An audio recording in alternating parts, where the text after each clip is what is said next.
नमस्कार। मेरा नाम है कार्तिकेय तिवारी और आपका स्वागत है हमारे चैनल अमित 1000 में।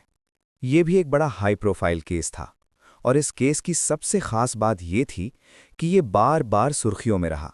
करीब 3 बार ऐसा हुआ जब लगातार टीवी चैनलों और अखबारों में इसी केस की चर्चा छाई रही। वजह साफ थी, एक तो मामला हाई प्रोफाइल था और दूसरा इसमें जो कुछ हुआ वो शायद हिंदुस्तान में किसी और केस के साथ कभी नहीं हुआ। ये कहानी है उड़ीसा कैडर के एक आईपीएस अफसर की, अब रिटायर हो चुके पूर्व डीजीपी बीबी मोहंती की।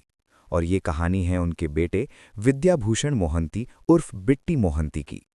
बीबी मोहंती उड़ीसा पुलिस के सबसे बड़े अफसर थे, लेकिन बेटे की एक हरकत उनकी जिंदगी को ऐसे मोड़ पर ले आई जहां ताकत, ओहदा और वर्दी सब बेबस नजर आए।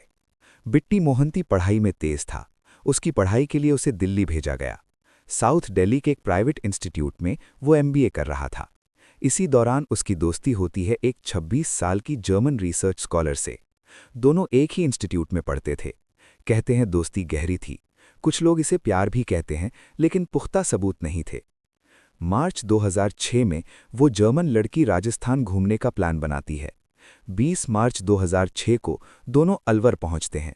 होटल में अलग अलग कमरे लेते हैं, लेकिन उसी रात लेट नाइट बिट्टी मोहंती जबरदस्ती उस लड़की के कमरे में घुस जाता है और उसके साथ रेप करता है।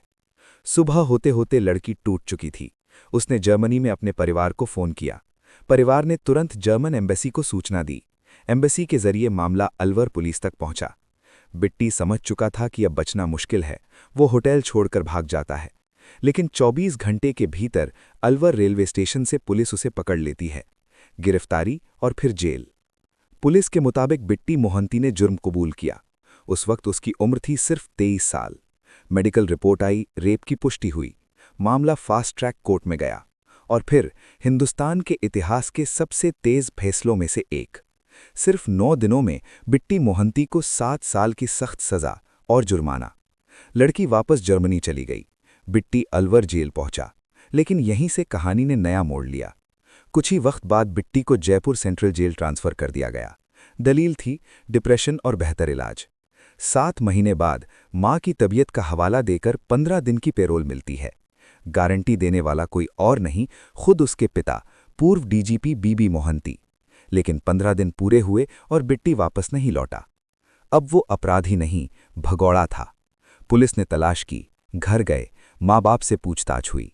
पिता बोले, हमें नहीं पता वो कहाँ है, शायद वो इस दुनिया में भी नहीं रहा। इस बयान ने पूरे देश को हिला दिया। साल बीतते गए, 2007, 2008, 2009, 2010 और फिर 2013। अचानक खबर आती है बिट्टी मोहंती केरल में है, लेकिन अब उसका नाम था रमन राघव। पहचान बदली हुई, हुलिया बदला हुआ, सिर मुंडा हुआ, नई जिंदगी। सत्यसाई बाबा आश्रम के पास 100 रुपये महीने का कमरा। टीचर बना, एमबीए किया और फिर एसबीआई में प्रोबेशनरी ऑफिसर। सरकारी बैंक, सरकारी नौकरी। लेकिन निर्भया केस के बाद जब पुराने रेप मामलों पर मीडिया की नज़र पड़ी तो बिट्टी मोहंती की तस्वीरें फिर से टीवी और अखबारों में आ गईं। एक गुमनाम चिट्ठी एसबीआई ब्रांच पहुंची और फिर सच सामने आ गया। फिंगरप्रिंट मैच हुए, पिता ने पहचान लिया। 9 मार्च 2013 बिट्टी मोहंती दोबारा गिरफ्तार। विडंबना देखिए, अगर वो नहीं भागता तो उसी साल जेल से रिहा हो जाता। 2017 में सुप्रीम कोर्ट से जमानत।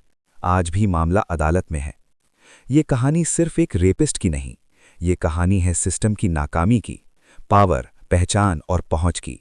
और ये सबक भी कि कानून से भागा इंसान कितनी भी दूर क्यों न चला जाए, एक दिन सच उस तक पहुंच ही जाता है।